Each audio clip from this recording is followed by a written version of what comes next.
اعوذ باللہ من الشیطان الرجیم بسم اللہ الرحمن الرحیم۔ سورہ زمر کی آیت نمبر 36 ہے۔ اللہ تعالی کا فرمان ہے، الیس اللہ، کیا نہیں ہے اللہ، بکافن، کافی۔ اگر اس کا اکٹھا ترجمہ کریں گے الیس اللہ بکافن تک، تو اس کا ترجمہ ہو گیا کیا اللہ ہی کافی نہیں ہے، ہی کے لفظ کا اضافہ ہوگا۔ عبدہ، اپنے بندے کو، وَيُخَوِّفُونَكَ، اور وہ ڈراتے ہیں آپ کو، بالذین، ان لوگوں سے جو، من دونہ، اس کے علاوہ ہیں، وَمَن يُضْلِلِ اللَّهُ، اور جس کو اللہ گمراہ کر دے، فَمَا لَهُ، تو نہیں ہے اس کو، من ہاد، کوئی ہدایت دینے والا۔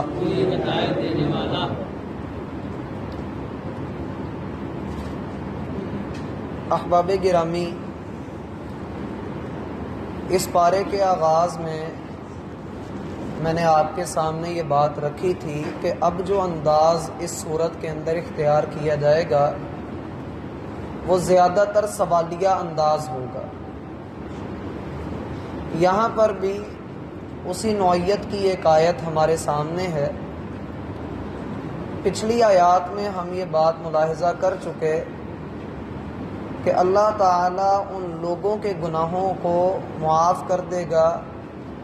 اور ان سے راضی ہو جائے گا، ان کے اعمال کے مطابق اللہ ان کو بدلہ عطا کرے گا،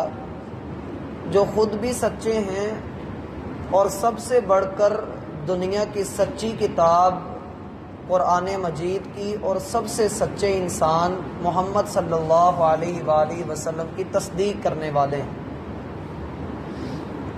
ان باتوں کے بعد اللہ تعالیٰ ایک سوال کرتے ہیں، الیس اللہ بکاف عبدہ، کیا اللہ ہی اپنے بندے کے لیے کافی نہیں ہے؟ اس کے دو معنی اہل علم نے بیان کیے ہیں۔ پہلا معنی تو یہ ہے کہ اس کو عام رکھا جائے۔ جب ہم اس کو عام رکھیں گے تو پھر اس کی تشریح میں، اس کی تفسیر میں ہم یہ کہیں گے کہ ہدایت دینے کے اعتبار سے، زندگی گزارنے کے اصول بتانے کے اعتبار سے، نیکی کے رستے کی نشاندہی کرنا، برائیوں کی نشاندہی کرنا، اللہ تعالیٰ کی طرف آنے والے تمام رستوں کے بارے میں خبر دینا، ان ساری باتوں کو جب ہم ہدایت کا نام دیتے ہیں تو ہدایت دینے میں، ہدایت کا رستہ واضح کرنے میں اللہ تعالیٰ کے علاوہ اور کوئی بھی اللہ کا ہمسر نہیں ہے۔ اللہ اس اعتبار سے ہر انسان کو کافی ہے کہ اللہ نے ہر انسان کے لیے ہدایت کے سامان کو واضح کر دیا۔ لہذا الیس اللہ بکاف عبدہ، کیا اللہ تعالیٰ کافی نہیں ہے کہ جو ہدایت، جو قرآن، جو شریعت، جو طریقت اس نے اتار دی، کیا اس کے بعد بھی کسی اور شے کی ضرورت ہے؟ قطعاً نہیں۔ قرآن کریم کے اندر ہی ایک جگہ پر اللہ تعالیٰ کا یہ فرمان ہے، کیا یہ اللہ کے علاوہ کسی اور شے کو تلاش کر رہے ہیں؟ کیا کسی اور دین کی تلاش میں ہیں جس دین کو اللہ تعالیٰ نے کامل کر کے نازل فرمایا ہے؟ الیس اللہ بکاف عبدہ۔ اور یہی مفہوم جو آگے بھی آ رہا ہے، وَيُخَوِّفُونَكَ بِالَّذِينَ مِن دُونِهِ، اور لوگ آپ کو ان سے ڈراتے ہیں جو اللہ کے علاوہ ہیں۔ اے محمد صلی اللہ علیہ وآلہ وسلم، لوگ آپ کو ان سے ڈراتے ہیں جو اللہ کے علاوہ ہیں۔ اس آیت کا معنی یہ ہے، اس ٹکڑے کا، کہ جب اے محمد صلی اللہ علیہ وآلہ وسلم آپ ہدایت کے رستے پر چلے ہیں اور آپ نے یہ تسلیم کیا ہے کہ اللہ تعالیٰ نے جو ہدایت مجھے عطا کی ہے وہی مجھے کافی ہے، تو پھر دنیا کے لوگ، دنیا کی طاغوتی طاقتیں، شیطانی قوتیں، وہ آپ کو اس دین پر عمل کرنے سے روکتی ہیں، جیسا کہ نبی علیہ الصلاۃ والسلام کو روکا گیا، آپ علیہ الصلاۃ والسلام پر ظلم و ستم ہوئے، صحابہ کرام کو مارا پیٹا گیا، اور اس کے علاوہ آپ سے پہلے انبیاء کرام نے بے شمار قربانیاں دیں، جیسا کہ حدیث میں آتا ہے نبی علیہ الصلاۃ والسلام فرماتے ہیں کہ تم سے پہلے لوگوں کو اللہ تعالیٰ کی توحید کے اقرار کی وجہ سے آروں سے چیر دیا جاتا تھا، اور ابلتے ہوئے تیل کے اندر ان کو ڈال دیا جاتا تھا، اور ان کے جسموں کو لوہے کی کنگھیوں کے ساتھ ان کے گوشت کو نوچ لیا جاتا تھا، لیکن وہ راہ حق سے پیچھے نہ ہٹے، اور انہوں نے اللہ تعالیٰ کو اپنے لیے کافی سمجھ لیا۔ تو تم لوگ جلدی نہ کرو، تم جلدی کر رہے ہو، اللہ تعالیٰ کی مدد آئے گی، اور اس کی مدد انتہائی قریب ہے، لیکن صبر، حوصلے اور ہمت سے کام لیتے رہو۔ وَيُخَوِّفُونَكَ بِالَّذِينَ مِن دُونِي، ہم سورۃ الفاتحہ میں اللہ تعالیٰ سے کہتے ہیں إِيَّاكَ نَعْبُدُ وَإِيَّاكَ نَسْتَعِينُ، اے معبود ہم فقط تیری ہی بندگی کرتے ہیں اور تجھی سے مدد مانگتے ہیں۔ یہ ایک ایسی آیت ہے، صحیح مسلم کے اندر آتا ہے کہ اللہ تعالیٰ پورے قرآن میں سے ایک سورۃ الفاتحہ ہے کہ جب بندہ پڑھتا ہے، بولتا ہے، تو یہ بندے اور اس کے رب کے درمیان مکالمہ ہے۔ بندہ جب کہتا ہے الحمدللہ رب العالمین، اے اللہ سب تعریفیں تیرے لیے ہیں، تو اللہ تعالیٰ فرماتے ہیں کہ میرے بندے نے حمیدنی عبدی، میرے بندے نے میری تعریف بیان کی ہے۔ پھر بندہ کہتا ہے الرحمن الرحیم، اے اللہ تو بڑا مہربان ہے، تو نہایت رحم کرنے والا ہے، تو اللہ تعالیٰ فرماتے ہیں اثنا علی عبدی، میرے بندے نے میری ثنا بیان کی ہے۔ بندہ کہتا ہے مالک یوم الدین، اے اللہ تو قیامت کے دن کا مالک ہے، اللہ تعالیٰ فرماتے ہیں مجدنی عبدی، میرے بندے نے میری بزرگی کو، میری طاقت کو اور قوت کو بیان کی ہے۔ بندہ کہتا ہے ایاک نعبد و ایاک نستعین، اے اللہ ہم تیری ہی عبادت کرتے ہیں اور تجھی سے مدد مانگتے ہیں۔ اللہ تعالیٰ فرماتے ہیں ھذا نصف لی و نصف لعبدی، یہ آدھی میرے لیے ہے اور آدھی میرے بندے کے لیے ہے۔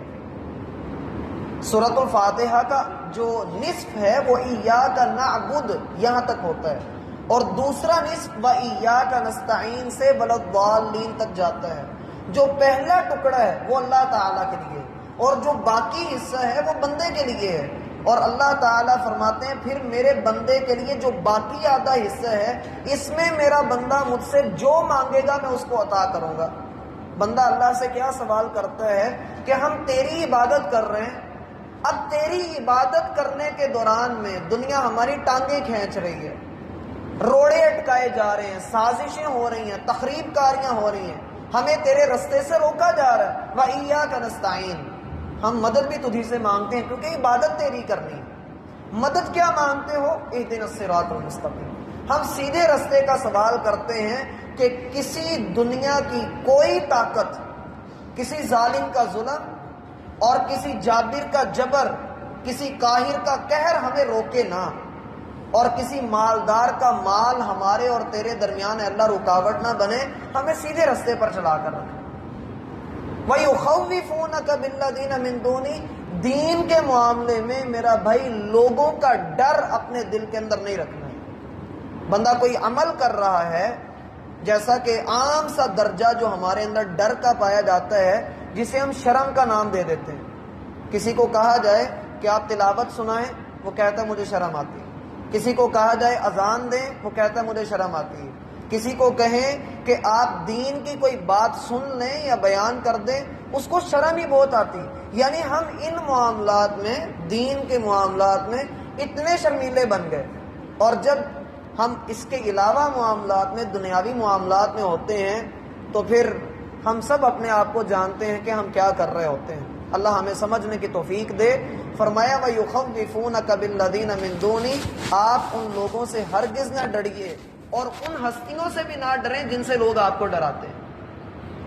یہاں یہ بھی ذہن میں رکھنا چاہیے کہ یہ والا جو ٹکڑا ہے وَيُخَوِّفُونَكَ بِالَّذِينَ مِن دُونِي، اس کے متعلق تو تفصیل کے ساتھ ہم انشاءاللہ کل بات کریں گے کہ اس میں اور کیا کیا چیزیں آ جاتی ہیں۔ جو الیس اللہ بکاف عبدہ کی دوسری تفسیر ہے وہ اہل علم نے یہ کی ہے کہ اس سے مراد یہ ہے کہ ایک تو ہدایت دینے کے اعتبار سے اللہ تعالیٰ اپنے بندے کو کافی ہے جس میں سارے انسان شامل ہیں، اور ایک ہے خاص کر کے اس آیت کو پڑھنا خصوصیت کے ساتھ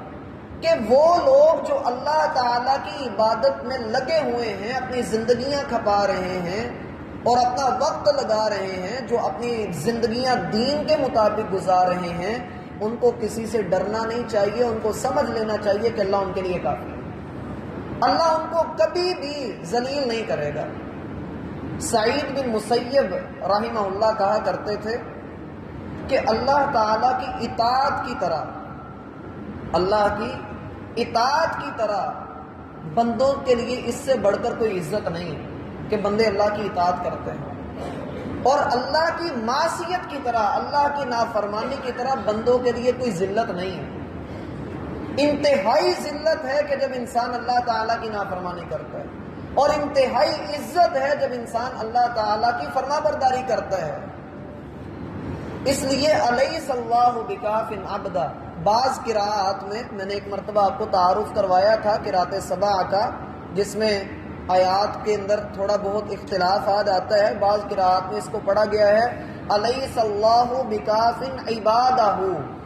کیا اللہ تعالیٰ اپنے بندوں کے لیے کافی نہیں ہے؟ مفہوم وہی ہے کہ اللہ تعالیٰ ایک کے لیے بھی کافی ہے اور سب کے لیے بھی کافی ہے، اور اس میں نے ترجمے کے دوران میں آپ کو یہ بتلایا کہ یہاں مفہوم پیدا ہوتا ہے کیا اللہ ہی کافی نہیں ہے، زور کے ساتھ، اس کو عربی میں حصر کا مفہوم کہا جاتا ہے کہ انتہائی زور اور تاکید کے ساتھ یہ باور کروانا کہ لوگوں ڈرو نہیں، اللہ تعالیٰ تمہارے ساتھ، اللہ تمہیں کافی ہے، جیسا کہ ابراہیم علیہ السلام نے کہا تھا حسبی اللہ ونعم الوکیل، اللہ ہی مجھے کافی ہے اور وہ بہترین کارساز ہے۔ اور جب صحابہ کرام پر احد کے میدان میں حملہ ہوا اور لوگوں نے ان کو ڈرایا کہ تمہارے خلاف لشکر اکٹھا ہو چکا ہے، کافر بھاگ گئے تھے لیکن پھر وہ اکٹھے ہو رہے تھے، تو نبی علیہ السلام نے زخمی صحابہ سے کہا کہ کون ہے جو ان کافروں کے پیچھے جانے کے لیے میرے ساتھ کھڑا ہوگا؟ تو زخمی صحابہ کرام اٹھ کھڑے ہوئے، انہوں نے اپنے زخموں کی پرواہ نہ کی اور کہا ہم ان کے پیچھے چلیں گے۔ تو لوگوں نے کہا ان الناس قد جمعوا لکم، لوگ تمہارے لیے جمع ہو چکے ہیں اور تمہیں ختم کرنے کے لیے وہ اکٹھے ہو گئے۔ تو صحابہ کرام بجائے ڈرنے کے وہ کہنے لگے حسبنا اللہ ونعم الوکیل، اللہ ہی ہمیں کافی اور بہترین کارساز ہے۔ اور یہی بات غزوہ احزاب میں بھی کہی گئی، جب مسلمانوں نے لشکروں کو آتے ہوئے دیکھا، اللہ فرماتے ہیں وَلَمَّا رَأَى الْمُؤْمِنُونَ الْأَحْزَابَ، جب لشکروں کو آتے ہوئے دیکھا قَالُوا هَذَا مَا وَعَدَنَا اللَّهُ وَرَسُولُهُ وَصَدَقَ اللَّهُ وَرَسُولُهُ، کہ یہی وہ چیز ہے جس کا وعدہ اللہ اور اس کے رسول نے ہم سے کیا تھا، اور اللہ اور اس کے رسول نے اپنے وعدے کو سچا کر دکھایا۔ وَمَا زَادَهُمْ إِلَّا إِيمَانًا وَتَسْلِيمًا، اللہ فرماتے ہیں لشکروں کو آتا ہوا دیکھ کر مومن لوگوں کے ایمان ہی بڑھ گئے اور منافق لوگ وہ اپنے دل چھوڑ گئے۔ تو بات یہ ہے کہ بندے کو حالات کے اندر اللہ تعالیٰ کی مدد پر بھروسہ رکھنا چاہیے، توکل کرنا چاہیے، آپ کے پاس جتنے اسباب ہیں وہ آپ کر لیجئے اور اس کے بعد اللہ تعالیٰ پر بھروسہ کیجئے۔ غزوہ بدر میں اللہ کے رسول سوٹیاں اور ڈنڈے لے کر نکل گئے تھے، یہ اسباب تھے۔ اس کے بعد آپ علیہ السلام نے اللہ سے مدد مانگی کہ اللہ میرے پاس یہ کچھ ہے،